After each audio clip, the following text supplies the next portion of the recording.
Hello and welcome to another update video about BNB. Continues to move sideways again after it dropped to the downside of this triangle that we've been tracking. So far, the idea that this sideways range that also started in August was just an Elliott Wave triangle has proven to be correct. That has come true because we broke to the downside, and that was the ideal breakout point here. Yeah? When we have a triangle like this, A, B, C, D, E, then we would normally like to see a break to the opposite side of the E wave, and that happened. That was to the downside. The price has not yet reached the, let's say, the major support area here. This is going to be a major pivot area, pivot point in this region between $184 and $200. I mean, I cannot promise you that the price will form a low in this region. However, there is we're getting to a point where we are getting very close to invalidation of a bullish scenario. I showed you that in previous videos where we say, okay, this wave 2 correction that presumably started well earlier this year here, that was in, was this the high? Well, in April, let's zoom out a bit. The overall correction, yeah, the wave 2 correction actually already started in November last year. So we're getting very close to invalidation, and that is why this is such an important area.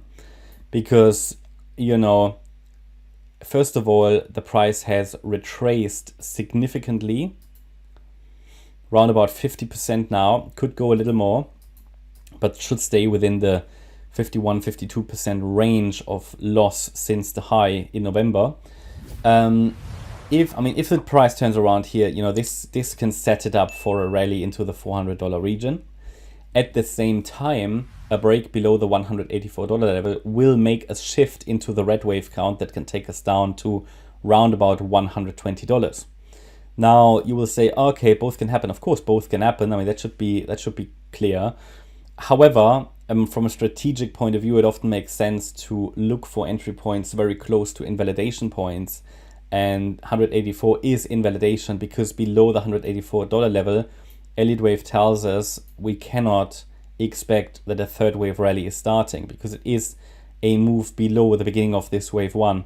So getting in close to an invalidation point with obviously a stop below invalidation, I mean, I'm not telling you to do it, but it is typically a good way to trade it for anybody who can take some heat, because, yeah, this is quite a strong retracement, but the reward is high, the risk is low.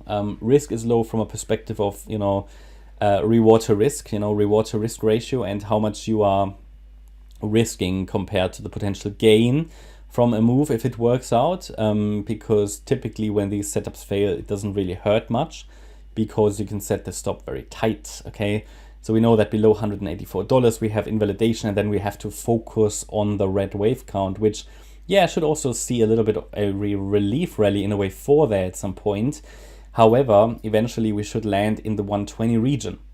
So the red count certainly is a likely option, and I did say before, if we don't see the price turn around in the yellow box, then this could get a very ugly correction. But for months and months and months, we've been talking about the ideal target range here between $184 and $200.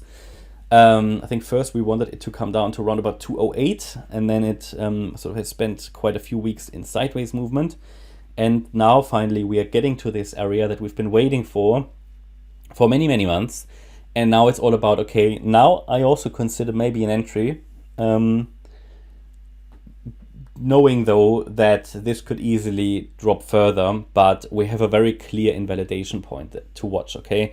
For example, you know, just buying here meant, had you bought here, it would have meant that you are very far away still from an invalidation point, or just buying up here very far away from an invalidation point. So now that we're basically sitting just above invalidation, makes this quite an interesting chart actually, okay? But below 184, that's basically the make or break point for a third wave rally. So that would just reset this whole thing lower. It wouldn't be bearish, but it would be, yeah, short-term bearish. But from there, the chart can still recover and do a third wave rally. It just means a much more significant drawdown. So yeah, looking at this in the very short term, it is still my view, and I think I talked about this in the last video, that this here might also actually be a B wave, Okay, so that wave 4 was the triangle. We're now in the wave 5. That's an ending diagonal. We have a wave 1 complete, the wave 2 complete. We're now in the third wave, which is an A, B, C structure. The B wave might even unfold as a triangle. Again, another triangle, very, very boring. And then the C wave down, then a wave 4 and a 5. So it should still come down lower. This is certainly not bullish yet. And therefore, I, at the moment, in all likelihood, expect at least the $200 level to be reached. But I would watch this area between 200 and 184. Yeah, that's my update about BNB. I hope you liked the update. If you did, please hit the like button, leave a comment and subscribe. And if you really like the content, then please check out the channel membership. Thanks a lot for watching. Bye-bye.